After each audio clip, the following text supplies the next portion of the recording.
She stepped into the hangar with nothing but a folded piece of paper and a quiet request to fly the Apache simulator just once. They laughed. Maybe she wants a selfie in the cockpit. She said nothing, stepped back. Let them have their moment. And that's when an air marshal, just passing through, caught sight of the tattoo behind her ear. A mark most people wouldn't recognize, but he did. And the second he saw it, everything changed. Want to know what it meant and why the room fell dead silent? Hit subscribe. Tell us where you're watching from. Let's begin. The Arizona sun hit the tarmac at Falcon Mesa like a hammer on an anvil. Even at 900, the air shimmered with a bone-dry intensity that made steel too hot to touch and every breath feel earned. This wasn't a place for ceremony, it was a place for heat, function, and silence. Captain Ava Wren didn't look like much when she walked through the chain-link gate. She didn't wear a uniform, no rank, no insignia, no backpack full of patches to tell you what she'd done or where she'd been. Just a gray shirt tucked into sun-washed cargo pants and desert boots that had absolutely been to deserts. On her shoulder, a small canvas duffel. In her back pocket, a single folded document. The gate guard didn't question her, didn't even make eye contact, just waved her through with the bored efficiency of someone halfway to lunch. Past the tarmac and down a gravel path sat a temporary structure labeled OPS, FLT Sim, a portable tent, canvas sagging slightly from sun and age, with a sputtering AC unit humming uselessly in the corner. Inside were two men in folding chairs, one wearing reflective aviators indoors, inexplicably, and the other holding a protein shake like it was policy. They were watching something on a tablet, some training footage maybe, some cadet washing out spectacularly. They barely noticed her step in. "Help you?" the one in aviators asked, without looking up. Hollis stepped forward, controlled, quiet. "Captain Ava Wren, I have simulator clearance for Apache platform, booked at 930. Civilian access, signed off by your base director." She unfolded the paper once, placed it flat on the table. Protein shake guy raised a brow, gave her a full scan not out of interest, but something more like amusement. "You want to fly the Apache sim?" he asked. "I do." The two exchanged smirks. Aviator guy picked up the paper, gave it a quick glance, not reading it, more like skimming a joke someone told at a bar, then dropped it back onto the table like it was sticky. "Yeah. See, we're doing evals today," he said slowly. "This ain't for show and tell." "The document's valid," Wren said calmly. "Don't care if it's signed by Santa Claus," Protein Shake guy added. "That bird's not a carnival ride. You don't just walk in off the street and play pilot." She didn't respond, didn't sigh, didn't push back. She simply folded the paper again carefully and walked over to a lonely metal chair near the edge of the tent. She sat, placed her bag beside her, folded her hands. "You can wait all day, lady," Aviator guy said over his shoulder. "Answer's still going to be no." She didn't answer. Outside, the sun climbed higher. The heat deepened. Waves shimmered on the concrete flight line. Rotor blades echoed faintly from the far hangars. The noise of the base hummed on. She didn't check her phone, didn't shift in her seat, just sat motionless, patient. A few yards behind her left ear, her pulled-back hair revealed something that had started to darken in the sweat. A tattoo. A small black design aged into charcoal. Most people wouldn't recognize it, but for those who did, it meant one thing. And it meant everything. She folded her arms in her lap. From where she sat, she could see the simulator hangar glinting in the distance, heat waves making it shimmer like a mirage. The metal seemed to breathe with the desert here. Even machines looked uncertain in the sun. Inside the tent, the instructors had gone back to their tablet, shoulders relaxed. "Some people watch Top Gun once and think they're Maverick," one of them muttered. The other snorted. Ava Wren closed her eyes. She let the sounds wash over her. The thump of distant rotor blades from birds in training, the hiss of hydraulic systems pressurizing, the high ping of cooling metal under a desert sun. These weren't just background noise. They were the soundtrack to half her adult life. Sounds that still showed up in her dreams, the good ones, and the ones that shook her awake at 2 a.m., heart racing, soaked in sweat. She'd been awake since 500. The motel room smelled like industrial cleaner and old cigarettes. One of those weekly rate places where the light switches buzzed, and the front desk didn't ask questions. Her gear bag sat open on the single vinyl chair. Everything was arranged just so the way she'd been trained. Clean clothes folded with tight edges. Toiletries in a clear zip pouch. Field journal tucked behind the inner lining. And beneath it all, wrapped in a sun-faded bandana, a photograph. She hadn't looked at it in 3 months. But that morning, she unfolded it, held it up to the dull gray light, slipping through dust-covered Venetian blinds. 3 people on a dirt pad somewhere in the Hindu Kush. Dust devils swirling in the backdrop. Flight helmets tucked under arms. Hollis in the center, flanked by her crew chief and her co-pilot. All 3 squinting into the sun, still young enough to think they were invincible. The crew chief had made it home. Settled in Ohio. Sent Christmas cards, now said he coached Little League. The co-pilot hadn't come back. He went down on their 3rd deployment, landing a crippled bird into a valley so narrow Hollis still couldn't say the name aloud. He died with both hands on the controls, trying to buy her 1 more second to survive. Next month, his son would graduate flight school. Same jawline, same stubborn streak, and absolutely no idea she'd ever flown beside his father. She wasn't here for closure or glory. She was here to keep a promise. One she never said out loud, but carried anyway. To fly. One last time, just to prove that she still could. That touching the sky didn't have to break her. She folded the photo, rewrapped it in the bandana, zipped her bag. Time to go. Time to keep the promise. Now, in the shade of the ops tent, sweat beaded along her neck where her hair was tied back. The tattoo there, sharp black ink, had faded to soft charcoal with time. Small, angular, deliberate. Most people never saw it. Most didn't need to. The instructor's conversation drifted from her to weekend plans, to the bad coffee, to the broken vending machine. Occasionally, one of them glanced her way and shook his head, like she was a riddle too boring to solve.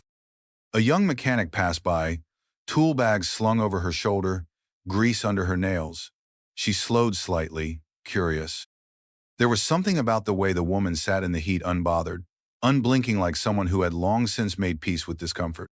Someone trained to outlast the temperature. "Ma'am?" the mechanic asked, cautious. "You okay out here?" Hollis opened her eyes. "Just waiting." The girl nodded. Walked on. But she looked back. Twice. The briefing room smelled like dry carpet, stale coffee, and just enough deodorant to pretend people weren't sweating through their uniforms. Folding chairs formed uneven rows in front of a whiteboard filled with call signs, evaluation times, and a big red marker warning, "Sim System 3 reserved, 930 Civ access." No one noticed the note. No one cared. Most of the instructors were still busy holding court near the back corner, where a plastic coffee station brewed something barely drinkable. Among them, Lieutenant Travis Boone and Lieutenant Jordan Griggs were still enjoying the story of the morning. "I'm telling you," Boone said, laughing, "she's been sitting out there for 2 hours, just staring at the hangar like she's trying to will it open." Griggs smirked, shake still in hand. "Probably rehearsing a dramatic TikTok reveal. Woman pilot reclaims her power in dusty apocalypse." A small cluster of young cadets chuckled. These were the new batch fresh from flight fundamentals, still trying to figure out where to stand, when to speak, and how not to sound like idiots.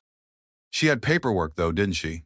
one of them asked a kid from Texas, judging by the drawl and the swagger. "Sure," Boone shrugged. "Something printed off a laptop, civilian access, some director's signature." Griggs raised both eyebrows, mock serious.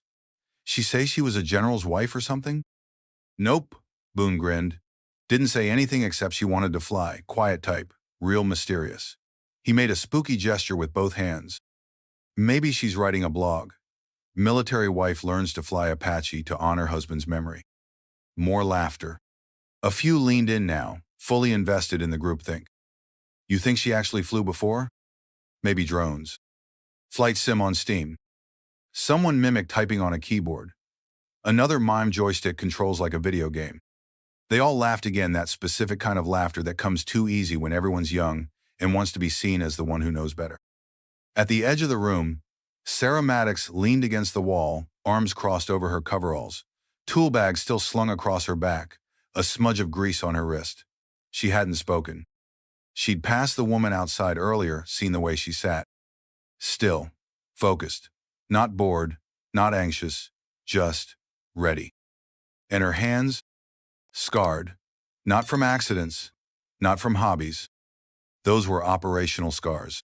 Calloused knuckles, tension patterns across the tendons, like someone who'd held real controls in real weather, in real fear. Sarah didn't laugh. She just watched. No one noticed the man who stepped through the back door of the room. He wore a standard flight uniform, nothing flashy, but the seams sat different on his shoulders, carried weight in the way his boots struck the tile. In the silence that trailed behind him, Air Marshal Clayton Reeves had been flying longer than some of these instructors had been alive. And now, he stood in the corner of the room, listening. "I'm just saying," one cadet offered. "You want to fly something that bad, get Microsoft Flight Sim. Don't come out here pretending you're a warfighter." "Maybe she's just going through a midlife thing," another chimed in. "Wants to check something off her list before she sells essential oils." Griggs sipped his shake. "She's got the whole vibe. Minimalist duffel bag. Quiet trauma stare. Probably makes one hell of a podcast." The laughter that followed wasn't joyful anymore. It had shifted, almost unconsciously, toward cruelty. The kind that sneaks in when no one stops to check where the line is. Reeves didn't speak. Didn't move. But his eyes had narrowed. There were moments in a man's career where laughter was harmless. This wasn't one of them. The door clicked softly behind him as he stepped back out. No one saw him leave. But what he just heard, that would be remembered. And the ones inside? They'd remember it too. Sooner than they thought. "If you want to play pilot, download Microsoft Flight Simulator," one of the cadets was saying. "Don't waste our time with fantasy camp." Reeves stopped walking. Turned.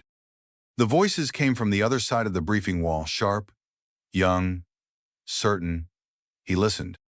"Probably some rich lady in a midlife crisis," another added. "Wants to tell her book club she flew in Apache." "Or maybe she's writing a blog," someone else offered. Griggs's voice cut through with a smirk. "Military wife tries combat flying, clicks for days." The laughter that followed was different now. Not amused, cruel. The kind that slides from teasing into something uglier before anyone notices. Reeves didn't walk in. Didn't speak. He'd heard enough. He stepped back outside into the kind of heat that punched the breath out of your lungs. Even after decades in deserts, the Arizona sun still had teeth. He pulled his cap lower, boots crunching on the gravel path. And then, he saw her. Just where they'd said she'd be. Sitting alone on a weathered metal chair at the edge of the tent, half shaded, half bathed in sunlight. But seeing her in person was different. Now he understood why the kids inside had missed it. They were looking at clothes. No uniform, no patches, civilian clearance. They hadn't looked at her. She didn't move. Back straight, but not rigid. Hands folded still, but not idle. Breathing slow, deliberate. She wasn't melting under the sun. Wasn't fidgeting. Didn't check a phone or glance around like she needed to prove she belonged. She just waited. Not like a tourist. Like a trigger. Reeves had seen that kind of stillness before. In snipers seconds before a shot.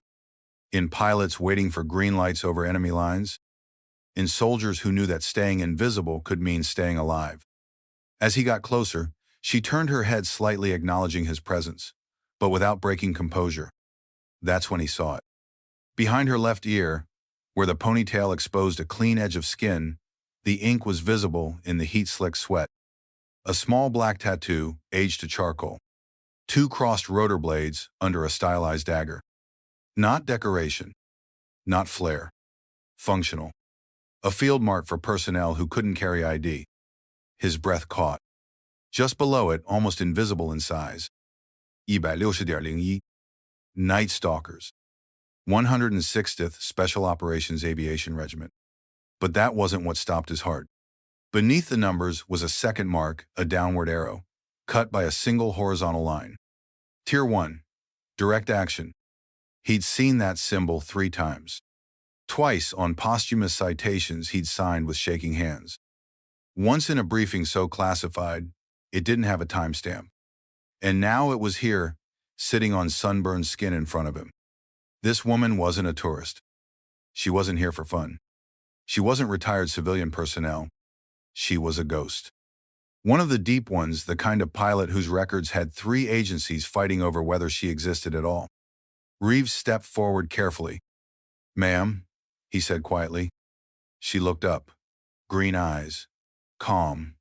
Unreadable. "I couldn't help but notice your ink," he continued. "That's a very specific piece of work." She didn't deflect, didn't smile, didn't hide it. He paused. "Mind if I ask where you got it?" She studied him, not the ribbons, not the rank, but his bearing. His center of gravity. His history. Then she answered. 2 words. Hindu Kush. And just like that, everything snapped into place. Red sand. The impossible valley. The call sign no one used in the open. Ghost actual. Clayton Reeves straightened slowly. He'd assumed she was a relic. A legend buried in dust. But she was sitting right here in the heat, waiting to be told no. By children who didn't even know what she'd survived. 3 agencies denied she even existed. His voice was almost a whisper. She lifted her eyes. Green, steady, unreadable like the desert behind her. "I couldn't help but notice the ink," he continued, soft as if they were alone in a chapel. "That's not ornamental, that's specific." She didn't flinch. Didn't shift. Didn't meet the comment with humor or false modesty. He waited. "Would it offend you," he asked, "if I asked where you earned it?" She studied him, not the rank on his collar, but the weight behind his spine, the way his boots were planted, the pause between words. Then came 2 syllables. Hindu Kush. It struck like a fault line cracking open. The name of a range, the name of a war. The name tied to operations buried so deep they didn't appear on record. Zones where medals were never pinned and funerals happened in secret. His chest tightened. He had read the files, what little there were. Special Aviation Regiment 160, Tier 1 clearance. Insertions into regions labeled impassable. Evacuations conducted in blackout. Pilots whose missions were so precise they left no traces. Only call signs. He asked one more question, almost involuntarily. "Your designation?" She didn't blink. Ghost actual. The name didn't land, it collided. It hit every nerve in his spine like a thrown switch. Red sand. The canyon no one was supposed to reach. The evac no one believed possible. The flight logged by satellite says untracked object. The woman in front of him, sitting under the Arizona sun, had pulled off the impossible, and then vanished. Now she was back. And the room full of instructors had spent 2 hours dismissing her as a curiosity. Reeves turned, jaw clenched. His voice now had steel in it, not volume, not anger, but authority born of 3 decades in uniform. "Ma'am," he said, crisp, decisive, unmistakable. "You're flying today." He didn't wait for a reply. He turned on his heel and headed straight for the command tent, every step sharp, certain, loaded with purpose. Behind him, she didn't move, but something in her posture shifted. The waiting was over. The briefing room fell silent the second Reeves stepped through the door. The temperature dropped 10 degrees. He didn't bark. He didn't raise a finger. He just stood, and everyone sat up. "Who told the woman outside she wasn't flying?" he asked, voice flat. Boone raised a hand halfway. "That was me, sir." Reeves nodded. "You read her paperwork?" "Yes, sir." "But did you see her?" Boone faltered. "She wasn't. We didn't know." "You didn't look." The silence was suffocating. "She has more hours in an Apache than the rest of this base combined," Reeves said. "She's flown missions you'll never hear about in countries we don't admit being in. And her call sign," he let it settle, "is ghost actual." Gasps didn't come, just the sudden drop of heads. Someone's pen fell, loud in the quiet. Reeves turned to the Flight Ops Chief Sergeant Eli Branson. "Full system unlock. No restrictions. Weapons live. EW suite live. Terrain simulation full." "Sir?" Branson began, hesitating. "The waiver, she's listed as a civilian?" "She's not." Reeves paused. "Let the weight land. She's a retired captain. Tier 1. Clearance above mine. Her name is Hollis Wren. The woman you turned away helped build that sim when it was still black budget." Griggs, the protein shake guy, found his voice. Sir, she never said that. She said exactly what she needed to. Reeves's eyes moved across the room like a slow scalpel. And the next time a Night Stalker shows up on your pad and asks to fly, he said, your response is not a smirk, it's not a lecture, it's not a joke. He stepped toward the exit, then stopped just one last look over his shoulder. The correct answer is, yes, ma'am. Right away, ma'am. No one laughed. No one moved. He left the room. Behind him, whispers flared like a fuse. Phones unlocked. Search bars filled. Ghost actual. Red sand extraction. Tier 1 helicopter. Night Stalkers' real missions. The myths were unraveling. And the name Hollis Wren was no longer a rumor. Outside, the sun had climbed, but the mood had shifted. Reeves reached the edge of the tarmac where she sat. She looked up, and in her eyes, something had changed. Not gratitude, not victory, readiness. She stood. The simulator door opened behind them. Branson was already waiting, hat off. Ma'am, he said. No trace of irony. She nodded once. Not for thanks, for permission. And walked past them both, into the dark, air-conditioned quiet where memory and machinery would soon converge. He paused at the door, turned back once more. Oh, hand, gentlemen. Next time a Night Stalker asks to fly your bird, the correct response is, yes, ma'am, immediately, ma'am. Are we secure? A chorus of yes, sir trailed behind him as he exited, the room erupting into whispers and furious phone searches. Night Stalker Ghost Tattoo. Hindu Kush Real Missions. Ghost Actual Apache. Pieces began falling into place, and no one laughed anymore. Outside, Air Marshal Keene walked briskly toward the operations tent, where Ava still sat beneath the edge of canvas shadow. She looked up as he approached, and something in her eyes had shifted, not surprise, not anticipation, but a quiet readiness, the calm breath just before motion. Your simulator is ready, he said. Full capabilities unlocked. Ava rose, slung her bag over her shoulder, and nodded once. Thank you, Marshal. As they crossed the gravel path toward the sim hangar, Keene noticed he'd unconsciously matched her pace. There was something humbling about walking beside someone whose name only lived in redacted documents and whispered circles, someone who had flown into the impossible and brought people home. Can I ask you something, Captain Wren? Go ahead. Why here? Why now? You could fly sim time at any number of better-equipped facilities, no hoops. She didn't answer right away. So long a silence, he nearly withdrew the question. Then, I made a promise to someone who can't keep it anymore. He nodded, fully understanding. In their world, ghosts gathered. And sometimes, the only way to stay sane was to keep faith with the dead. The hangar doors hissed open. Cool air rushed out like a benediction. Under fluorescent light, the Apache simulator gleamed with precision, the same angles, the same carbon smell. Word had traveled fast. A small group had gathered. The female mechanic stood closest to the cockpit, eyes wide, stunned by recognition. Several cadets loitered near the walls, suddenly curious about training protocols. The jokes from earlier were long gone. No one spoke. Ava walked straight to the cockpit without acknowledgement or show. She moved like she belonged to the space. Every motion clean, necessary, efficient. She conducted a visual sweep of the instrument panel, fingers brushing dials like a musician tuning before performance. No hesitation, no drama, just memory and motion. She climbed into the pilot's seat, hands already positioning themselves before her body settled. The startup sequence flowed from her touch, fluid, practiced, invisible. Switches flipped with exact pressure. Systems came alive in layers. The screens lit up. Topography appeared. Coordinates loaded. And Keene saw it before anyone else. This wasn't a routine sim. The scenario displayed wasn't from their training database. Somehow, whether by accident or design, the system had defaulted to a mission file no one should have had access to. In sharp red letters, objective, red sand. His breath caught. She didn't flinch. Her hand hovered for 1 second and won over the center console. A pause that wasn't fear, but wait. Then she moved. Task parameters aligned. Altitude, terrain profile, rotor sync, mission underway. The simulated Apache lifted, but it didn't feel like a simulation. It felt like the past was rising from concrete and desert heat. It felt like she wasn't flying again, she'd never stopped. Outside the cockpit, no one moved. Not the cadets, not the instructors, not the mechanic.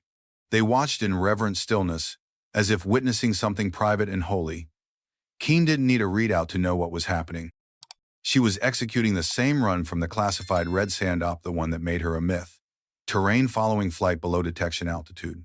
Threat avoidance through hostile air corridors. Target approach into a valley that should have been unreachable by air. A mission flown by memory, by instinct, by someone who had already survived it once. Inside the simulator, the controls responded with the kind of precision that only shows up when the operator is the aircraft. No showboating, no posturing, just poetry written in blade pitch and torque.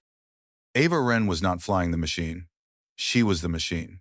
And for the first time all day, no one doubted it. When the simulation ended, the room didn't erupt.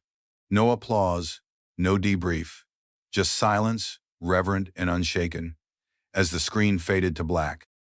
Ava Wren stepped down from the cockpit like she'd stepped down from any mission quietly, without ceremony, carrying the weight of a sky only she had flown through. She didn't look back at the crowd. Didn't need to. They weren't the reason she came. Outside, the sun had shifted past its noon fury, and the light lay heavy across the gravel.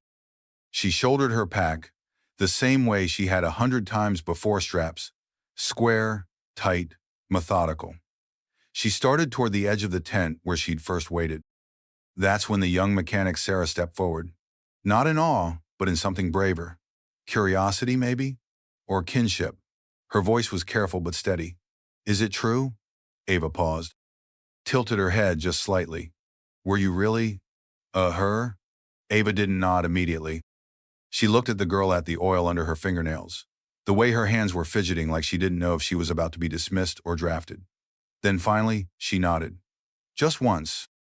Sarah exhaled, like she'd been holding her breath through 2 decades of stories.